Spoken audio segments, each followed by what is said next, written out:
In 2022, Russia invaded Ukraine. Within hours, the West responded with a weapon that does not fire bullets. It disconnected Russia's major banks from SWIFT, the messaging system that connects more than 11,000 financial institutions in 200 countries. Overnight, Russia was partially cut off from the global financial system. There were no tanks, no missiles, just an electronic message that stopped being sent. That ability to disconnect an entire country from the world economy raises an uncomfortable question. Who has that power?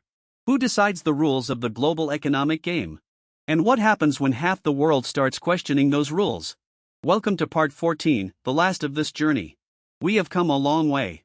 From a farmer who had wheat and needed shoes, through the birth of money, banks, crises, the ideas that try to explain how all of this works. Now we are in the present. In the 21st century economy. And we start with the biggest question of all: who governs the world economy? In July of 1944, while the Second World War had not yet ended, 730 delegates from 44 countries gathered at a hotel in New Hampshire, United States. The goal was to design an international economic system that would avoid the disasters of the previous decades: trade wars, competitive devaluations, the financial collapse that had fueled fascism. From that conference, two institutions were born that are still operating today.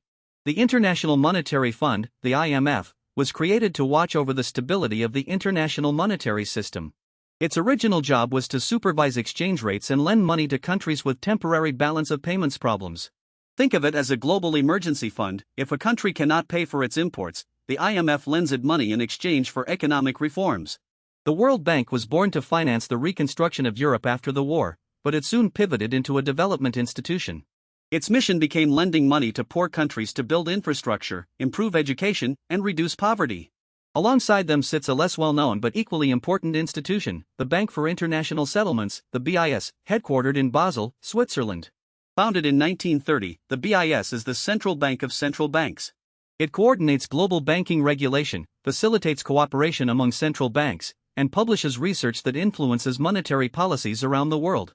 And then there is the World Trade Organization, the WTO, created in 1995 as the successor to GATT. Its function is to establish the rules of international trade and resolve disputes between countries. These four institutions form the architecture of the global economy. But there is a crucial detail you need to understand.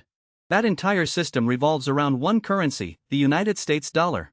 After Bretton Woods, the dollar became the world's reserve currency. It was initially backed by gold, but since 1971, when Nixon severed that link, the dollar floats freely. And yet, it remains the center of the system. The numbers are eloquent. Approximately 58% of the world's central bank reserves are held in dollars. Around 88% of international currency transactions involve the dollar on one side. When Saudi Arabia sells oil to Japan, the transaction is denominated in dollars. When Argentina borrows on international markets, the debt is usually denominated in dollars. This gives the United States an extraordinary privilege. It can finance its deficits with relative ease because the entire world needs dollars. The French economist Valéry Giscard d'Estaing called it in the 1960s the exorbitant privilege. But that privilege has a flip side. If the United States decides to use the dollar as a weapon, disconnecting countries from the SWIFT system or freezing their reserves, any nation that depends on the dollar becomes vulnerable. And that is exactly what has happened with sanctions on Russia, Iran, and Venezuela. Since their creation, the Bretton Woods institutions have received criticism from multiple directions. The first concerns governance. At the IMF, each country's voting power depends on its quota, which roughly reflects its economic weight. In practice, this means the United States has veto power over the most important decisions. Europe and Japan have disproportionate influence. And developing countries, which are the main borrowers, have relatively little say in decisions that directly affect them. The second criticism focuses on loan conditions. When the IMF lends money, it demands reforms in return. For decades, those reforms followed a pattern known as the Washington Consensus: fiscal austerity, privatization, market liberalization. For its defenders, these were necessary reforms to restore economic stability. For its critics, they were recipes that deepened poverty and benefited creditors at the expense of the population. The Asian crisis of 1997 is the most cited example. When Thailand, Indonesia, and South Korea asked the IMF for help, the conditions imposed included drastic public spending cuts and interest rate hikes in the middle of a recession. Several economists, including Joseph Stiglitz, who was then chief economist of the World Bank, argued that those measures worsened the crisis instead of resolving it. The third criticism comes from the Global South. Countries like China, India, Brazil, and Russia have spent years demanding greater representation in these institutions. They argue that the global financial architecture reflects the balance of power of 1944, not of the 21st century. And they are not just protesting. They are building alternatives. In 2014, the BRICS countries created the new development bank, headquartered in Shanghai, as an alternative to the World Bank. China launched the Asian Infrastructure Investment Bank, which more than 100 countries joined, including traditional U.S. allies like the United Kingdom, Germany, and France. But the deepest challenge is to the dollar itself. Russia and China have dramatically increased bilateral trade in their own currencies.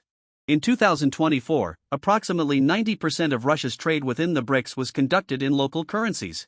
The BRICS have explored alternative payment systems to SWIFT, including BRICS Bridge, a blockchain-based system that would connect the financial systems of member countries. China's Belt and Road Initiative, launched in 2013, has lent hundreds of billions of dollars to developing countries for infrastructure. For its defenders, it is a necessary investment that fills a gap the West left. For its critics, it creates a debt trap, opaque loans at commercial rates that leave recipient countries in a vulnerable position vis-a-vis Beijing.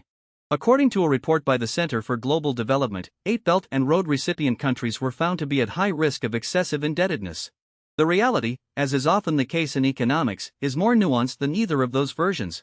Some economists talk about a Bretton Woods II, the idea that the current system, although it no longer has formal rules like the gold standard, functions de facto as a system where Asian countries keep their currencies weak against the dollar, accumulate dollar reserves, and thereby finance the American deficit. Others argue that this system is inherently unstable. That the world cannot depend indefinitely on a single national currency as the anchor of the global system. That imbalances accumulate until they explode. What nobody disputes is that the global economic architecture is under more pressure than at any time since 1944.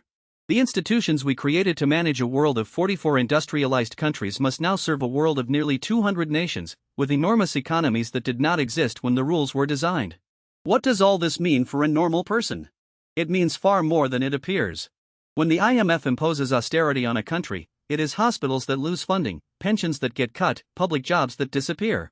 When the dollar strengthens sharply, the debts of emerging countries become more expensive overnight, and it is families that pay the difference in the form of inflation and cutbacks. When sanctions disconnect a country from SWIFT, the ones who suffer most are not governments, but citizens who cannot send or receive money, who watch the value of their savings evaporate. The global economic architecture is not an abstraction. It is the nervous system connecting the economic lives of 8 billion people. And who controls that system, under what rules, and for whose benefit, is one of the most important political questions of our time. First idea: the world economy operates on an institutional architecture created in 1944.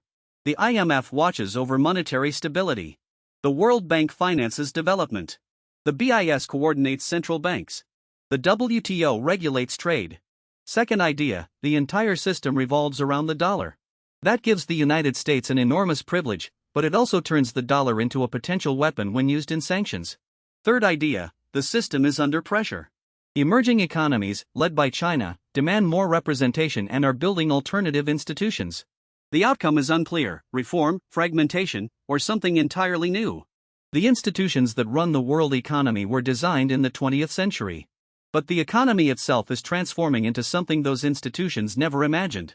An economy where data is worth more than oil, where a handful of digital platforms has more market power than most countries, and where work no longer looks like what our grandparents knew.